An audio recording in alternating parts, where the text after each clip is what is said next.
Secret Service in the house. Buckethead. It's Buckethead time. TC, you're undefeated, man. You're undefeated. Hello and welcome to another edition of the TC and Company podcast. Tom Caron with you at Fenway Park. We're up in our studio in a crazy homestand that began with a crazy weekend. What a weekend it was in Boston. A reminder why it is the greatest sports city in America. Red Sox getting back up off the mat after being swept by the Tampa Bay Rays and getting things rolling against the Angels to begin the homestand, but doing it in the middle of a 10-year remembrance of the marathon bombing, a reunion of the 2013 World Championship team that came together and helped lift this city in the days after that bombing. Ceremonies in Boston, at the finish line on Boylston, and here at Fenway Park. And then the Celtics beginning their playoff run with a dominating effort, certainly at first half, against the Hawks, and then cruised to the Game 1 win. Bruins opening up their playoff run in the Stanley Cup playoffs after an historic regular season, best regular season in history statistically. So see where that all goes as the playoffs roll on. The solemn ceremony of one Boston Day on Saturday then gave way to a celebratory weekend at Fenway with the 2013 team back together. Most of them getting together after Fenway for dinner and then for the 10 Years Stronger concert, the event at MGM Music Hall from the Greg Hill Foundation. Greg Hill, the morning host at WEEI, the Hillman Morning Show, putting together an amazing event headlined by Zac Brown, the Zac Brown Band, playing a small venue. This is a band that books 30, 40, 50,000 seats in a stadium and fills them, getting back together to play a small, intimate concert to raise what they hope will be over $1 million that'll directly go to the Survivors Fund that the Greg Hill Foundation has put together. Zac Brown Band coming back August 19th to play Fenway Park for the 14th time. They've sold it out 13 times. That's a record for a music act. They've also been inaugurated and accepted into the Fenway Music Hall of Fame along with Paul McCartney and Billy Joel. So that's pretty good company. Zac Brown stopped by to talk about playing Boston, playing this event, and their upcoming tour, From the Fire. It's a great concept dedicated to helping people in the country get reunited after a tough few years that have seen our country more divided than ever. Great conversation to lead off. We'll hear from Greg Hill in a moment, too. He put this whole thing together, but let's start with Zac Brown of the Zac Brown Band on this week's TC and Company podcast.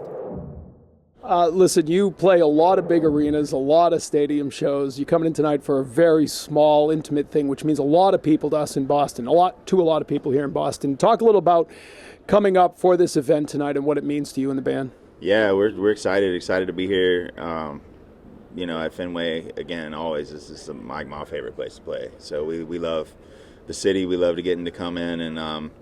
Got the whole family with me today, so got in last night, and just being here, singing the anthem at the game is amazing, and then playing a small show. I miss playing shows like that sometimes, where you can see everybody's faces and, feel more like I can tell stories in places like that, than playing here. But what a feeling coming out here to a full house. I mean, there's no feeling like that.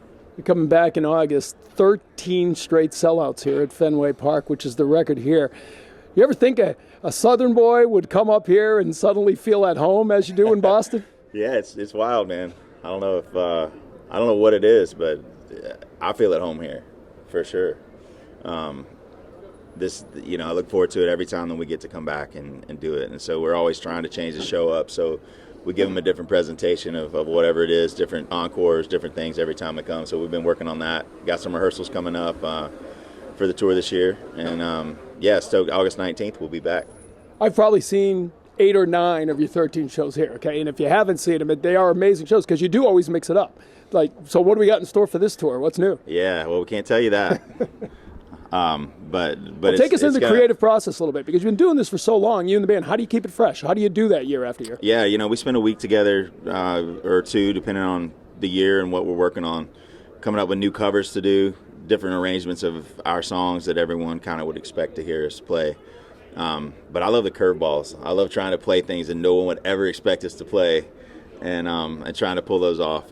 Songs that people would know, but in our own way. So it's always fun. I mean, just working up the encore, and we're just getting ready to do that next week. So I'm stoked. Yeah, I never would have thought I'd be at Fenway Park listening to Zac Brown Band play Enter Sandman by Metallica. I mean, you really do never know what's coming next. Yeah, we love the curveballs. We love to the guys can play anything. And now we have a lady in the band too, so she can sing a lot of the high harmonies now, so Clay doesn't get a hernia.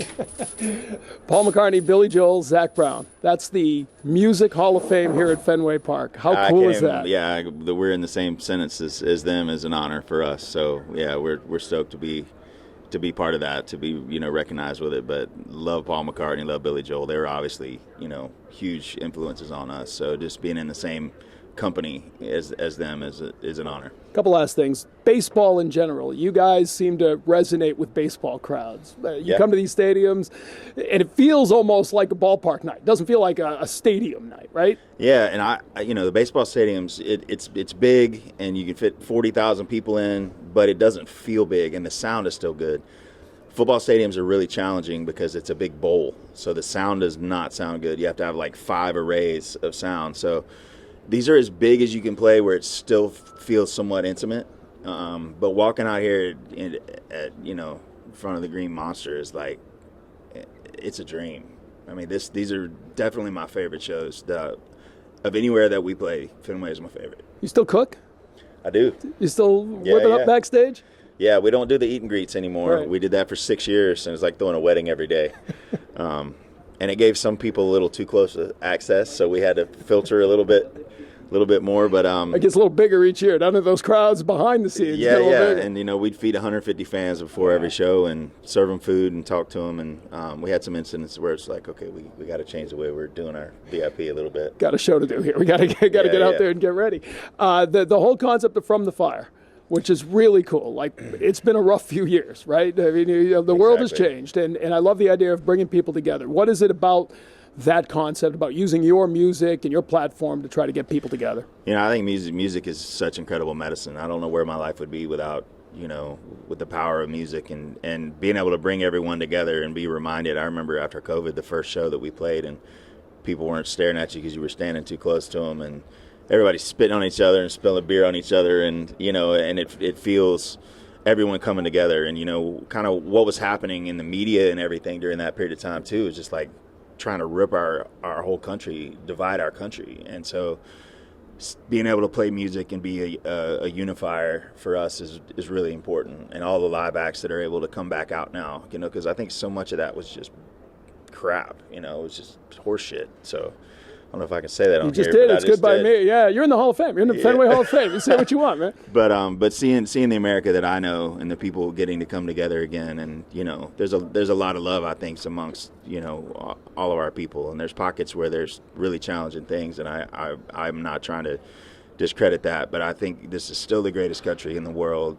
And if you want to be something here, and there's going to be adversity no matter what background you come from, but it's I still believe in this country, and I think it's such an honor to get to live here and be here and decide what you want to be and what you want to do. And there's not a lot of places like that, and so I'm proud to be an American. Somebody needs to write a song about that. Amen. Yeah. I'll ask you this finally. David Ortiz, when he came here to play for the Red Sox, a guy from the Dominican Republic, right? Couldn't be more different than a Bostonian. And after 2 years, he became one of us, right? In 2013, he really spoke for all of us. And I remember him telling me once, he goes, you know why? Because the people in Dominican have the passion for baseball that the people in Boston have. And I was thinking about this on the drive in today. And that's how a Southern boy suddenly resonates with Boston, right? There's a passion. Yeah. What you just said about the country, you come out here, your performance is, you give it your all. And I think Boston, I'm sure they do everywhere, but here in Boston, that means everything. The effort, the care, the passion. It's amazing how these crowds have resonated with you here in Boston. It's special. It feels like home when we come here. It really does. And getting people to forget about whatever they have going on and get to escape for that evening with us and sing the words back to us, and for us to try to always figure out, okay, how are we going to get them this time? What are we going to do? So that's what we're working on right now. the strategy part of it and rehearsals. But tour starts up in June, and we'll be here a couple months after that. Can't wait to see you back. Welcome back to Boston. Yeah. Welcome home, my friend. Thank you. Good to see you. Cheers. All right, Greg Hill, the Hillman Morning Show, and the Greg Hill Foundation putting together this 10 Years Stronger. I want to get into the event and bring it all together, but first, landing Zac Brown. Like, that isn't, you don't just pick up the phone and say, hey, Zac, what are you doing? I'm still surprised. He said it to you. Boston is their favorite city to play. So I think that helped. And I think timing-wise, we caught them. They haven't started the full tour yet. And it was a Sunday in Boston. And so I think we lucked out. We're pretty lucky. But here's a guy who, plays 30, 40, 50,000 seat arenas, and you're saying, you're going to play in this club. And he's fired up about it, right? You heard him. He's like, I don't get to do this much anymore. But that's still not the normal ask. I mean, you're calling the Foo Fighters and saying, hey, can you play my backyard for the bar mitzvah? Foo Fighters will have to be next. I think we have to do this every year. But, I'm amazed, and I could not be more thankful to him and the band for doing it, and it's going to be an unbelievable night.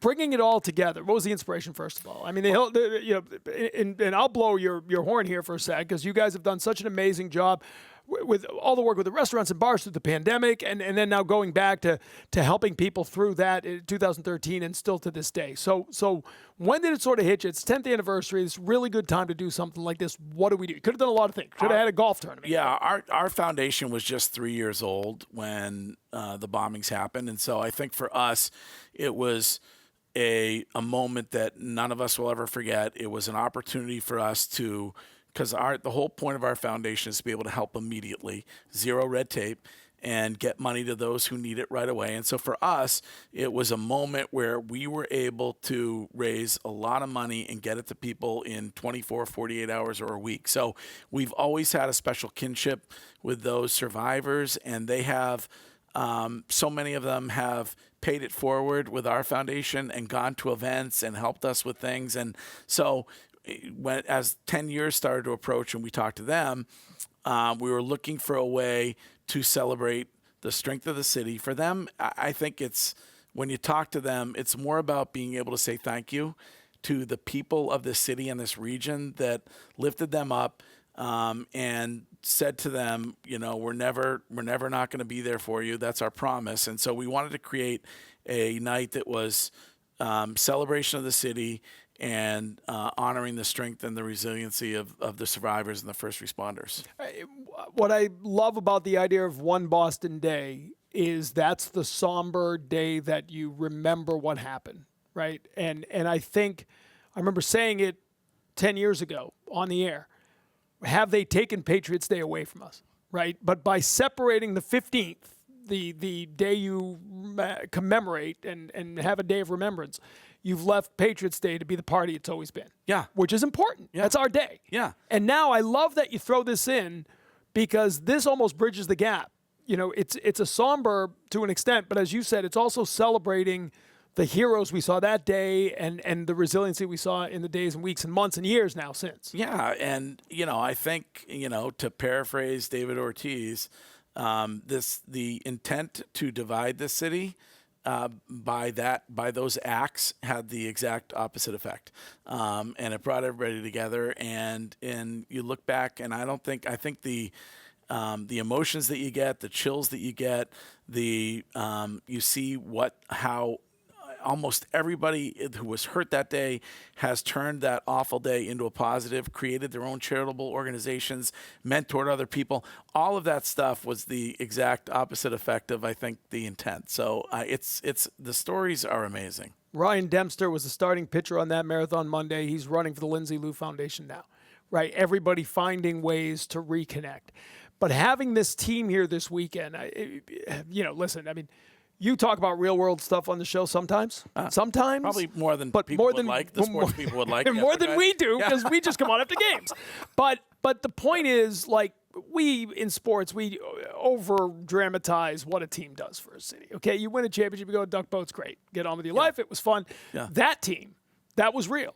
Like what they did, Boston strong, coming back on that day with the David Ortiz, like Gomes flexing in the Boston jersey, like you couldn't make it up. No, for that team to go on and to win that World Series, however you feel about higher power or manifestation or all that stuff, there's no way that there wasn't something really special about that in that year after what the city went through. And having them all here, whoever's still standing, they've been going all weekend. Yeah, right? oh, So I've been around them a little bit this weekend. yeah, no. I don't know how many will still be standing for the I concert. think based on the ticket request, I think they're all going to be there. So, But how cool is that, having them here as part it's of that awesome. thing? It's awesome, and it's awesome. Every single franchise in the city, Red Sox, Bruins, Patriots, Celtics.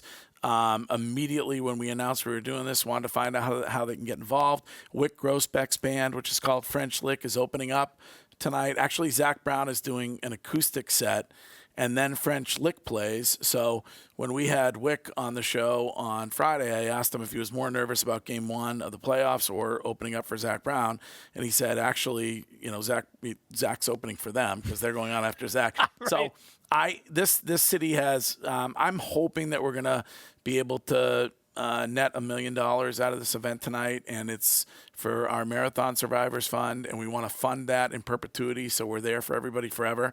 And so the city has stepped up and supporting it, is been supporting it, and I can't wait for tonight. You hinted it could be an annual thing? I'd love it. I would love it. But how do you beat Zac Brown? That's yeah. We'll have to get Theo to get us Pearl Jam or something like that? Or Yes. Or French Lick. Just is so big in a year that it's easy. You just bring him back. Yeah. But listen, I know that, last thing, to do this weekend, the Bruins play Monday night. Celtics blew out the Hawks. Yeah. Red Sox are back now. They're playing good baseball. You got the marathon. It's a crazy weekend. I think there's a lot of people that will need an IV, like when we say midday on Monday, because